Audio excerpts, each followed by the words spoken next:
kita berada dimanapun, kita akan terikat. Jadi tidak ada yang namanya kebebasan. Kebebasan tanpa ada batasan itu tidak ada. Kenapa kita harus terikat? Karena memang kalau kita hidup bebas sama sekali tanpa ada ikatan, ikatan itu membelenggu. Tetapi terkadang belenggu itu menghindarkan kita satu sama lain untuk saling merugikan. Makanya kebebasan yang bertanggung jawab itu adalah kebebasan untuk bagaimana kita bisa hidup berdampingan dengan kesepakatan yang menguntungkan kehidupan bersama. Maka itulah yang disebut dengan kontrak, disebut dengan perjanjian. Ada yang di atas materai 5.000, 6.000, 7.000, 10.000, terserah berapa ribu. Tetapi intinya materai itu adalah sebuah pengikat yang sah, resmi.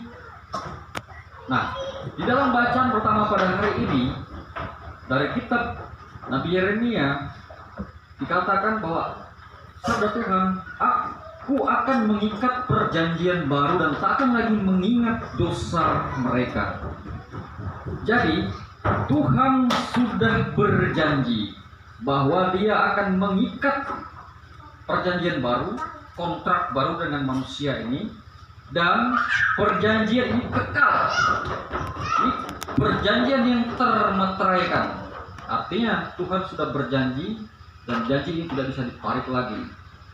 Dan konsekuensinya adalah Tuhan tak akan lagi mengingat dosa mereka. Bapak Ibu saudara-saudari yang terkasih dalam Kristus, ada sedikit kayak semacam lelucon. Saya sering bilang, manusia itu daya ingatnya kadang lebih kuat daripada Tuhan. Kenapa? Kalau manusia sesamanya melakukan kesalahan, dia ingatnya tuh bisa sampai mati. Bahkan kadang dinyanyikan lagi lagunya itu, kamu dulu, ya kan? Sudah sedikit-sedikit tuh, kamu dulu. Artinya luka-luka lama itu diungkit-ungkit karena ingatannya lebih kuat. Tetapi Tuhan tidak mengingat-ingat. Berarti Tuhan itu pelupa kan? Tuhan melupakan dosa kita. Kalau kita sudah mengaku dosa di depan pastor, pastor sudah berkat itu, terhapus dosa itu, dan Tuhan tidak ingat lagi. Tapi kalau manusia, ketika bertengkar, kamu dulu ingat ini, mulai bongkar album lama, ya kan? Lagu lama dinyanyikan, ya. Sudah dingin, nanti agak panas sedikit, bongkar lagi lagu lama, gitu kan? Kadang kalau hidup tenang itu, nggak seru hidup tenang nih. Kayaknya harus kita buat lagi lah, supaya seru rumah tangga kita kan. Iya, kadang-kadang kalau damai seru itu nggak seru kan, harus ada konflik yang sengaja bongkar lagu lama gitu kan. Iya, jadi seru kan. Tuhan itu tidak mengingat-ingat kesalahan dan dosa kita. Tuhan mengikat perjanjian yang baru termeteraikan. Itu ramalan Bapak Ibu. Lewat apakah perjanjian itu diikat?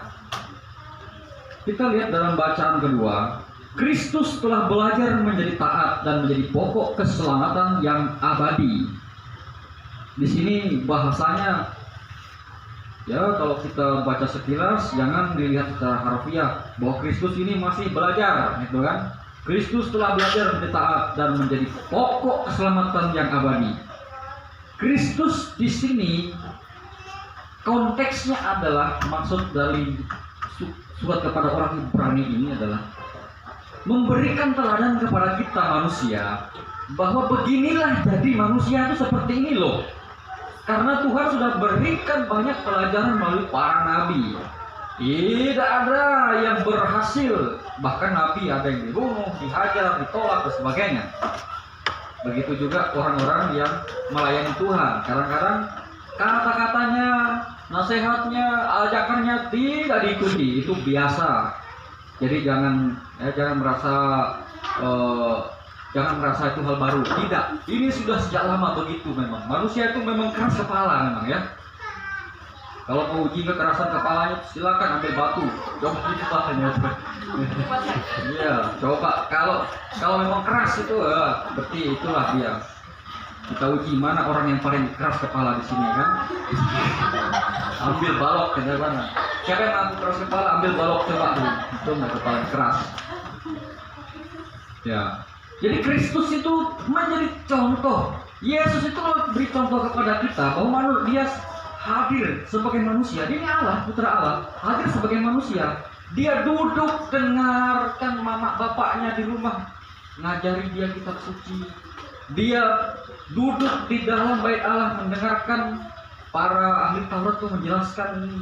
Dia memberi contoh kepada kita jadi manusia itu adalah belajar mendengarkan dan taat.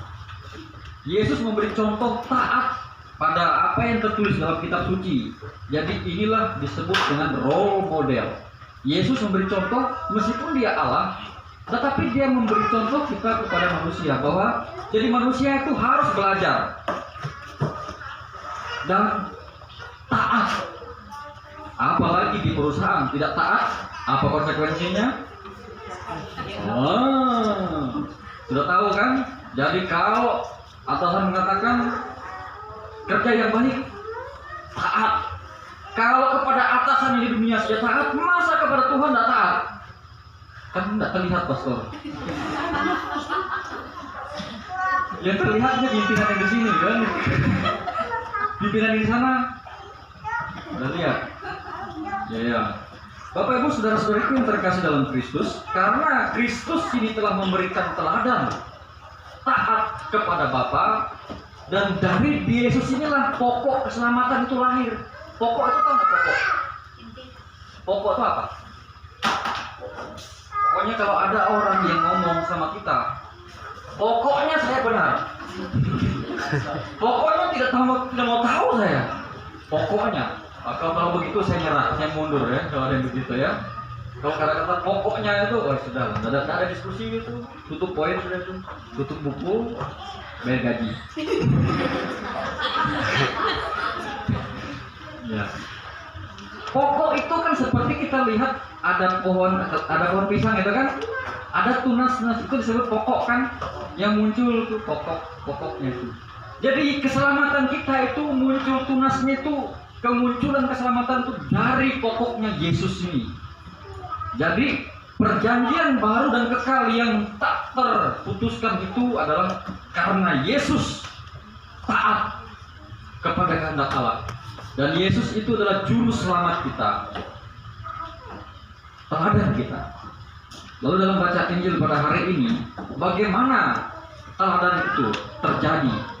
Jikalau biji gandum jatuh ke dalam tanah dan mati, ia akan menghasilkan banyak buah. Kalau pohon pisang dimasukkan di dalam ember, apa yang terjadi?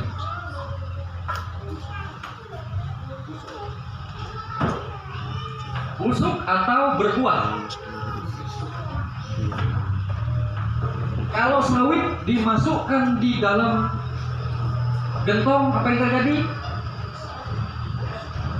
Bibit sawit dimasukkan di dalam gentong, apa yang terjadi?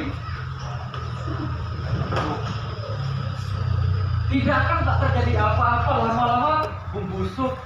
Ya, begitu juga dengan kehidupan kita yang telah diberi contoh oleh Yesus, bahwa untuk memenuhi janji perjanjian yang mengikat selama-lamanya, perjanjian antara Allah dan manusia itu tidak terputuskan oleh alasan apapun. Manusia seberdosa apapun tidak akan pernah perjanjian janji Tuhan itu terbatalkan, bahwa Dia akan menyelamatkan siapapun yang datang kepadanya itu melalui pengorbanan Yesus. Jadi Yesus ini seperti biji gandum.